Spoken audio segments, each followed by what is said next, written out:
Hello, Sonali.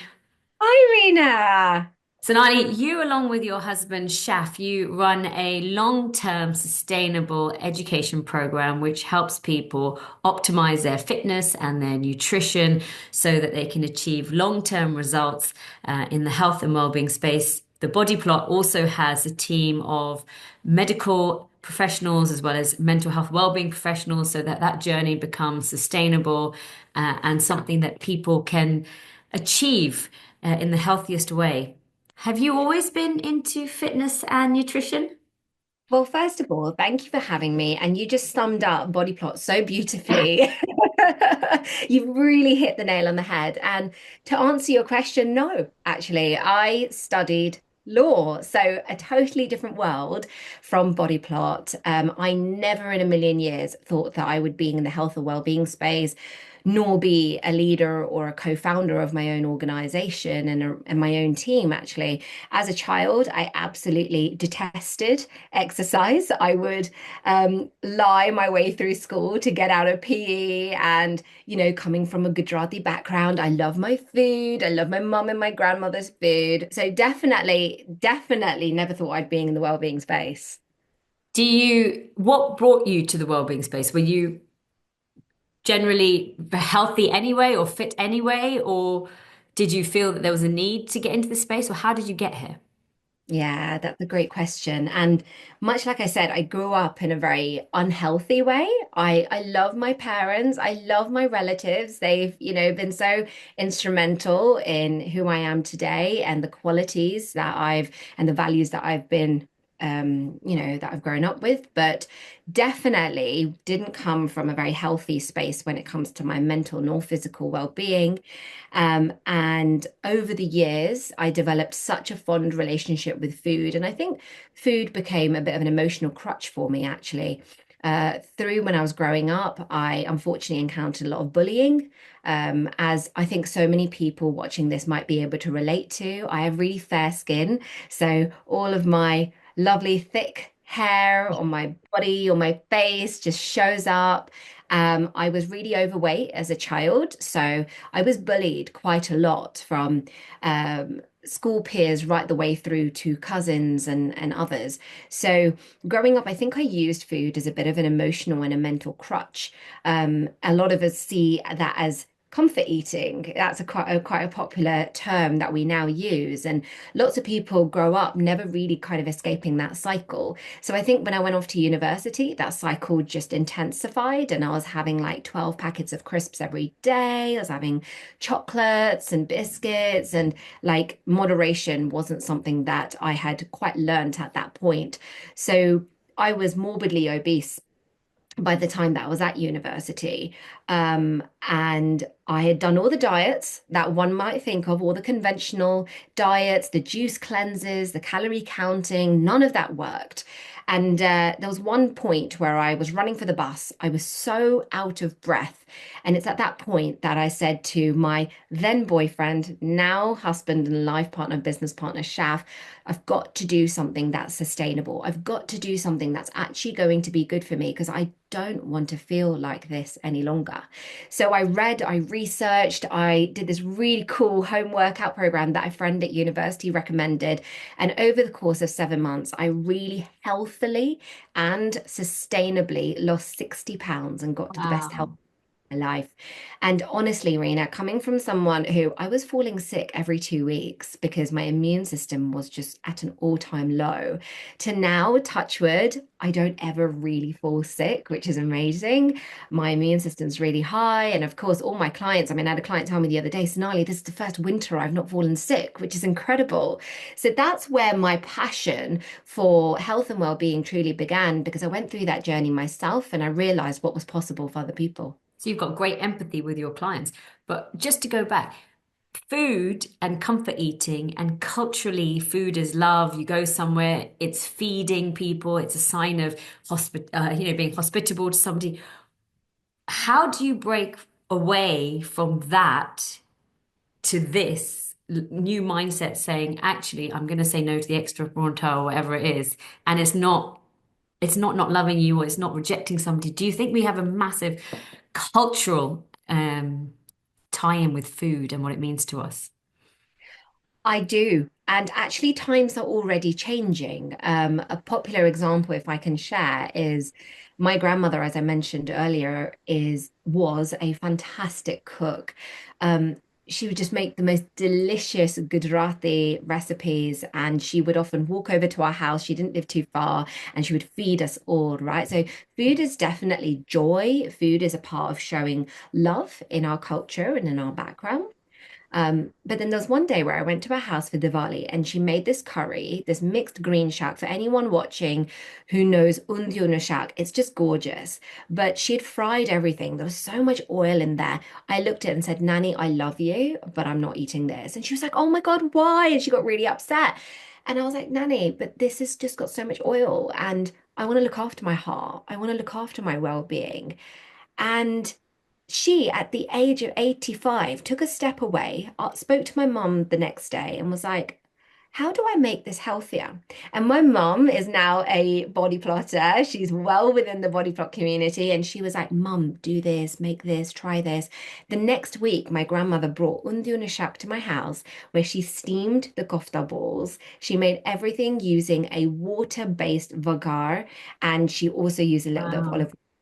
And this is evidence that times are changing and we can still show love through food, but it doesn't have to be processed. It doesn't have to be riddled with sugar or loads of different seed oils and things like that. We can still show love to our loved ones, but the onus is on us because I think the access to now well-being education through the likes of social media is bigger now than it ever has been before. So the onus is on us in our generation to create education for our loved ones. Because your grandmother may not be on Instagram. I mean, if she is, that's amazing. She probably isn't. Your parents may Yeah. not be on Instagram, TikTok, Facebook, etc. So it's actually lovely for us to rather than feel like, oh my God, there's no way I just have to eat the parota or I just have to have that extra samosa. Actually being able to share that with our loved ones and go, actually, how about we make this together? I learned through the Body Plot Instagram page that I can make a samosa without oil. I can still have my subsies with all of the things that I'm having, but these strategies make it a little bit healthier, a little bit more nutritious. So by gaining that access to that education, sharing it with our loved ones allows us to bridge the gap, allowing us to still enjoy ourselves with our loved ones, show love through food, and protect our well-being and, of course, our future generations. You're reimagining traditions and the things that are so important to us culturally for a healthier and more sustainable today, right? And that in itself is a different way of learning from somebody in the kitchen. Normally, it maybe have been from the elder generation down. And there is now an upstream of, well, we could do this with a tortilla, but we could also do this. And look, you have a samosa or whatever else it is. So actually, in some ways, it's reviving those traditions and those bonding moments in a far better way for the whole family. Absolutely. And I think a big thing also is purpose. I mean, it's not new news to everybody that Asians are more likely to get diabetes. Yeah. Asians are more likely to get heart disease. So I think when we start stepping away from the narrative that we only eat healthier or we only exercise for a specific body size or a body shape, but actually we are doing these things to protect our heart, to protect our future, to be able to protect our immune system as well as asking ourselves, what kind of life do you want to live in the future? So, research shows us that the decisions you make today will impact you in 20 years' time. So, I'm 33. So, I ask myself on a daily basis, what kind of 53-year-old do I want to be?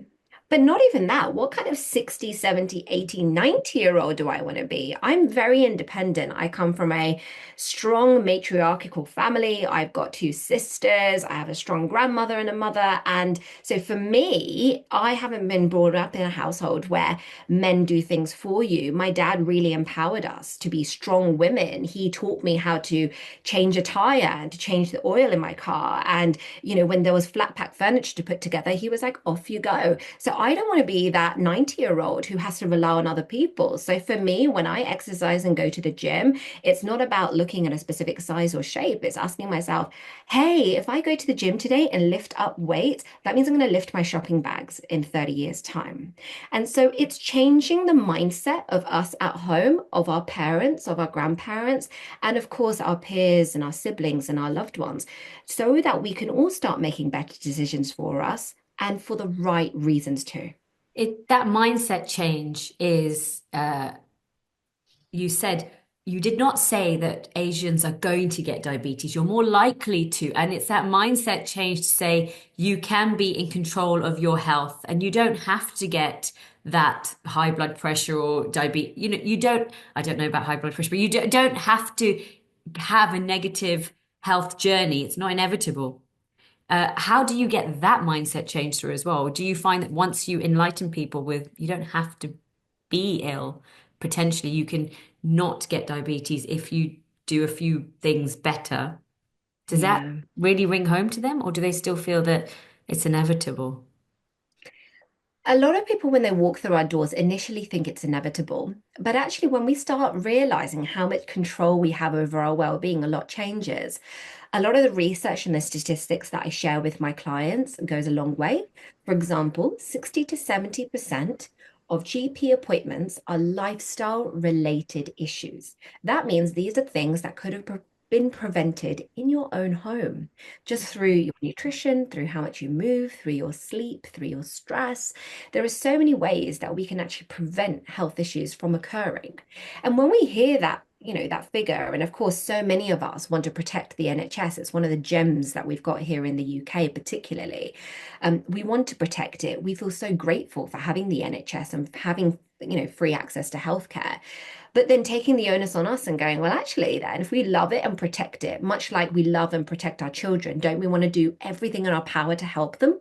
In the same way, we can do so much for ourselves so that we can show that love and that protection towards the NHS. So when we sort of start sharing that level of research and statistics with our clients, cogs start shifting. So it's type 2 diabetes. Have you ever seen, so because there's a different, but with type 2, have you ever seen it being reversed in some of your clients? Yes, And how we do they feel when that has happened? phenomenal. Absolutely phenomenal. I mean, we have clients who also have type 1 diabetes. I mean, one of our clients within the space of 20 weeks, we helped her to halve her insulin levels, Oh, which was wow. huge. So she wasn't taking the amount of units, she was taking 50 units to start with, right? But also with our clients who have type 2 diabetes, which is entirely controllable through lifestyle and nutrition and totally reversible. They are absolutely elated and they realize that their health and well-being, again, is bigger than the way that they look. It's about the way that they feel. Knowing that they didn't fit into this box of I'm Asian or my grandmother had diabetes, so this is just what I am predisposed to getting, and this is my fate and my destiny. Actually recognizing that we have so much control over our future, and that is a very, very empowering feeling. And almost in a way, and what we help our clients to do is break the cycle.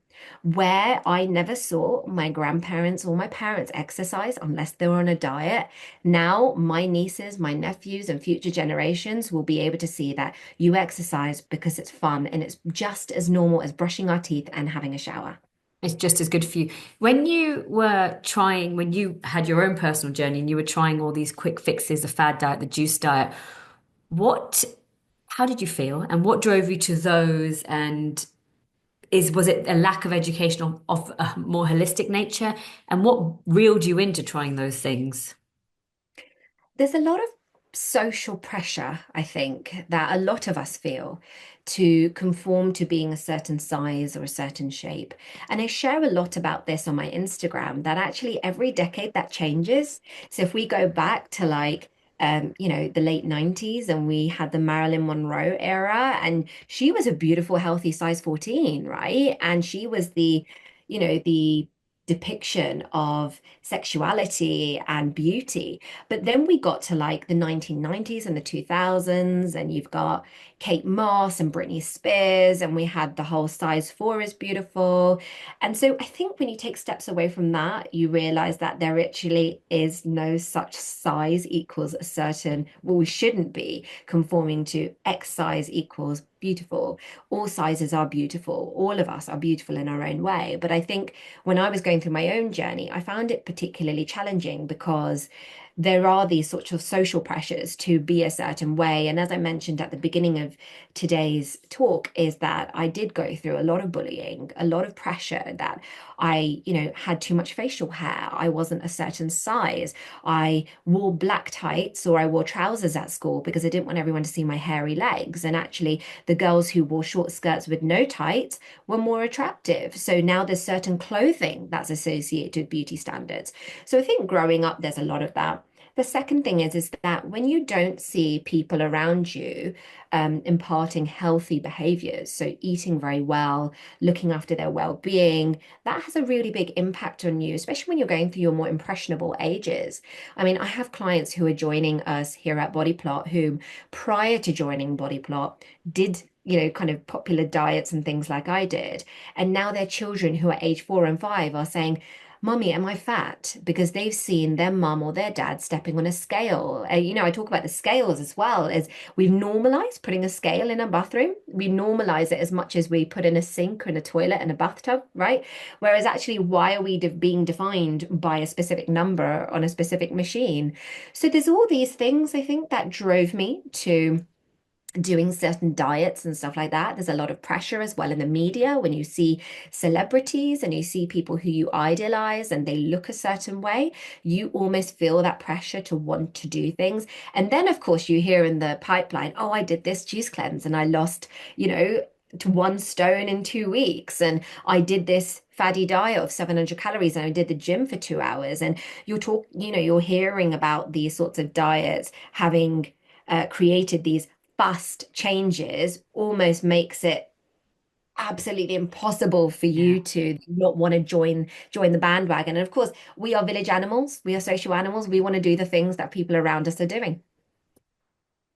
When you're younger, you don't have advocacy as much. You eat what's given to you. You know, the bathroom scales are what you use to weigh the luggage before you go on holiday or something like that. See, there isn't always that education, perhaps in our youth. Now it's very different. I think there's a lot of negative, as you're saying, role models which will advocate very extreme transformations or diets.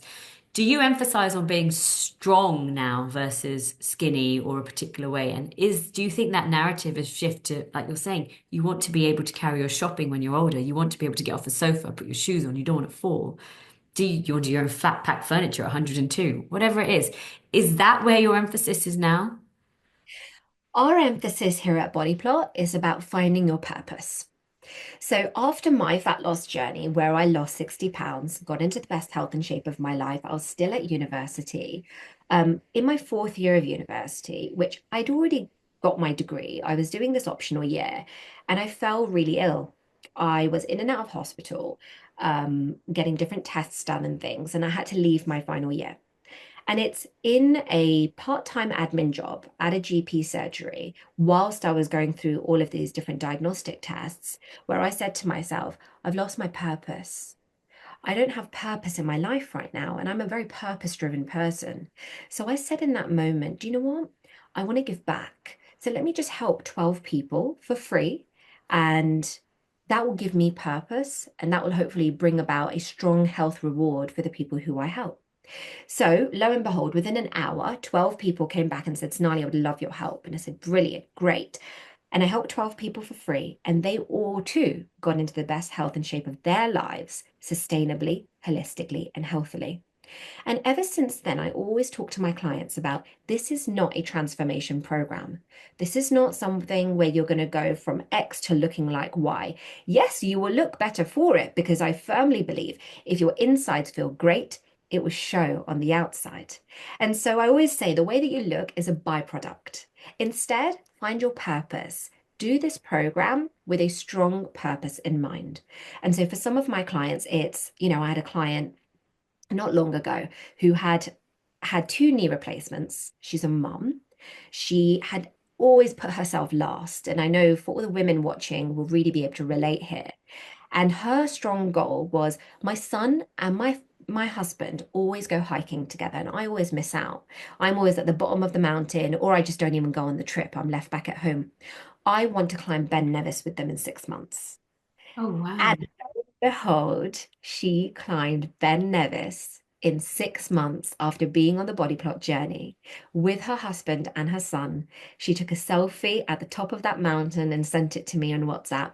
And it was just the most beautiful, rewarding feeling for me. I always say to my clients that when they achieve their purpose, I feel like I've achieved mine. I'm so elated when each and every person comes back to what they were intended to do, finding their soul's purpose and doing what they're supposed to be doing. Because a lot of my clients, especially because we do specialize in people who are over 40, and a lot of people over 40 have put themselves last. Kids, careers, spouse, you name it, aging parents. But we always find a way to, without conscious thought, we put ourselves last. So I help my clients bring themselves back to number one, not now because they're being selfish. Actually, bringing yourself to number one makes you are doing the most selfless thing for the people around you. And as I say, everything is about finding your purpose. When you talk about finding your purpose, and for you yourself, it was running to the bus or and feeling very out of breath. You that want to transform your life and that want to live in a different way has to come from within, right? You can't say to somebody, what do you have people who say, oh, you need to speak to my so and so and this person needs to lose weight? How do you explain to people that it has to be a revelation or a journey from within and not to fat shame or body shame or to pressure somebody because that might not be productive?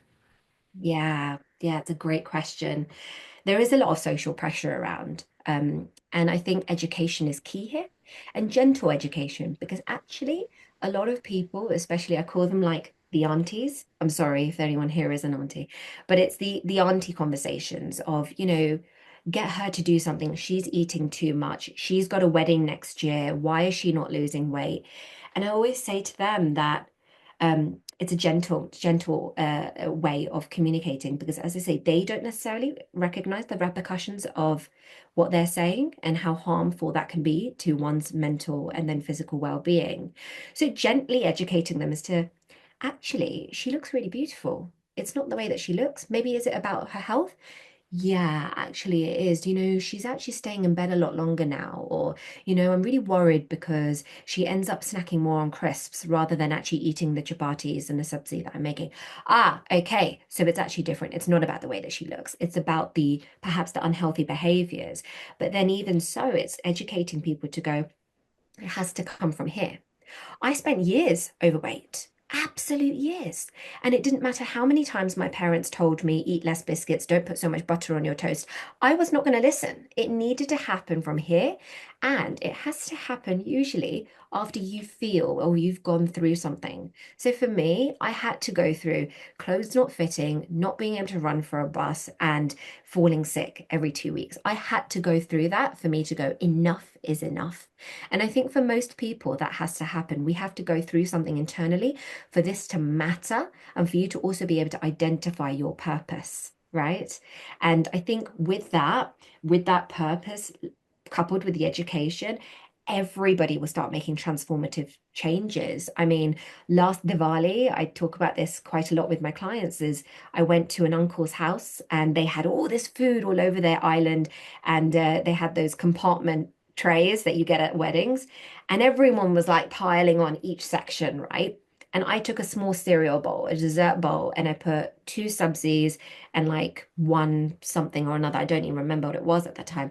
And I had a couple of people come up to me and they go, why aren't you having a plate? And I was like, I'm really content having what's in my bowl.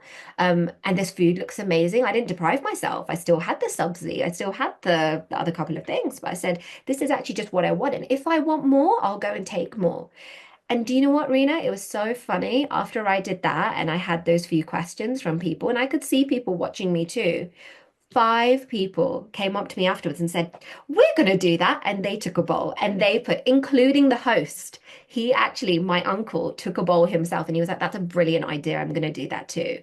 So you don't realize how much you are inspiring people around you by delivering that education. So, one thing I would say to anyone who's watching is don't feel that pressure to have to go and do what everyone around you is doing, because actually you could be the catalyst for a whole village of people around you making healthier choices But it's because you decided to put that going step back to forward. what you said, it's relearning how to do the things you always do, your traditions, the things you want to do, you don't want to let go of, but relearning how to do them in a healthier way for today. So whether that is when you see a big buffet, moderation, or picking little bits and not going, oh, feast, because we're not in feast or famine anymore. It's a different way of thinking. It is. And actually, that different way of thinking is really important because I do have a lot of people who are perhaps in their 60s and 70s who go, "Well, my parents used to eat loads of chapatis. My parents used to have loads of curries and they were fine. They lived into the ripe old age of 95." And I say, "Yeah, and your parents also lived on the field and they worked on the field and they were on their feet for maybe 12, 13 hours a day. They were lifting to be able to make your food. They had to go and walk for miles. They They had were to. doing their steps, they were doing their weights, they were doing their mobility, Yeah, exactly. and their They didn't. nourishment was different for their version of strong. Correct. So they were lifting weights through their daily actions. They were doing their cardio through just being on their feet. Now I'm trying to help people just get more steps in their day or trying to create more diversity on their plate. We have more access now to ultra processed foods than we ever have before. We don't need to work as hard to get the food, to get nourishing food, as well as kind of foods that were junk foods, if you like. My mum said to me not long ago when she was young, they would have one can of Coke every 2 weeks to share between seven siblings. Now, if you want a can of Coke, you can put it on an app and get it here within 10 minutes. So that's with yes, di the diets were really healthy at that point, but that matched their lifestyle. Our lifestyles are now so different, they've evolved, and therefore so should our nutrition. Do you think, you talked about a lot of your clients are 40 or getting to that age. Do you think that there are just general changes, your body goes through hormonal changes, that in itself can be quite alien and you're wondering, why am I getting putting on weight or whatever else is?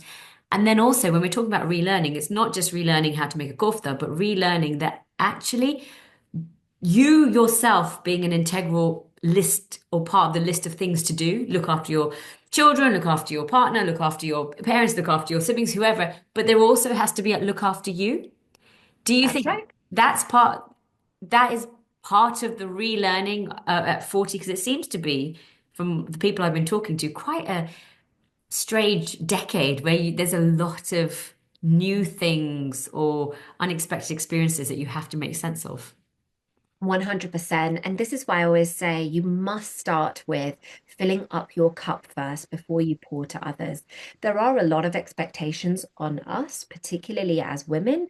We have male clients too, and there's an alarming amount of pressure on them as well as the mental pressure that they go through to be protectors and providers. And there's a lot that we cover on that here at Body Plot.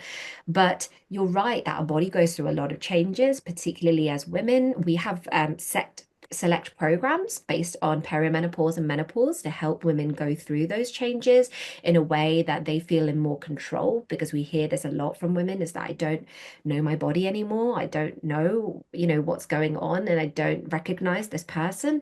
So we cover a lot of that, as well as our clients are busy people. Most of our clients are parents, working professionals, and therefore a lot of their time is being dedicated to everything else apart from themselves. So we do a lot of mindset coaching, habit training, routine shifting in order to help them to understand that actually I can still be an amazing partner, an amazing parent. I can be an employee, I can be a leader, I can be this incredible child to my aging parents, but I don't have to let myself go. And in order to be sustainable, in order to it has to be sustainable. In order to be sustainable, it has to be incorporatable into your life and your routine and all the rest of it.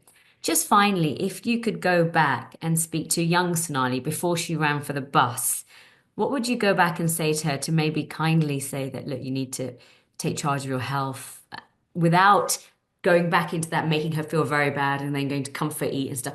What would you try to say to her to break that cycle and to empower her to take action maybe sooner before she Yeah, was unwell every winter and not yeah, healthy? it's such a great question. Um, I would first say to her, you are worthy, that you don't need to do something because you don't feel good enough. You do something because you are enough. The second thing I would say is um, do something you love. So don't feel the pressure to have to go and play netball because all the girls in school are playing netball. So if you like going for walks or you like dancing, which I did, go and do that. Go and make health fun rather than it feeling like to be healthy is to go on a diet, which feels arduous, tedious, and quite frankly miserable because the people we see losing weight around Like a us that are doing punishment, right? You're punishing your in your mind. that's it. And it shouldn't be. Exercise, nutrition, looking after your well-being is fun. I mean, our clients say to us all the time, oh my goodness, I can't believe time has gone so fast. I'm thoroughly enjoying this process. Sonali, I'm not hungry. Sonali, I loved going to the gym today. Sonali, my child was exercising with me today. We went for a family fun run. I mean, these are the things we hear all the time, and they are far from the things that I would have thought as a child. So make health fun is what I would also say. And finally, never take for granted what your body has the capability and the capacity to do. Lift using your arms because you can, and walk because you have been gifted with legs. So go and do it. And use your back because your back is your strongest and largest muscle in the body after your legs. So actually use your back and use your legs. Understand that your body is a superpower. So let's use it and really be grateful for it. And when we're grateful, we'll actually make sure that we really, really enjoy what we've got as well. So those would be my 3 points that I share with my younger self. That's lovely. It's an investment in your health because that body potentially has to last you a very long time. It's a And gift. Yeah. gift. And actually, when I was really unwell, as I mentioned, and I was in and out of hospital and different alternative therapies, and I met a Chinese doctor, and he said to me, Sonali, you neglected your health for a long time. And your health is a gift. And um, you haven't looked after that gift. So start looking after it. And that resonated with me still 13, 14 years later, where every day I wake up and my health is my gift. And therefore I go for a walk because I can. And I go to the gym because I can. And I eat well because I can. And we do gratitude every day before we eat because, oh my goodness, there's so many different things going on in the world right now, as well as so many people going through different health issues. Oh my goodness, let's use our health and feel better because we can. Thank you very much, Sonali.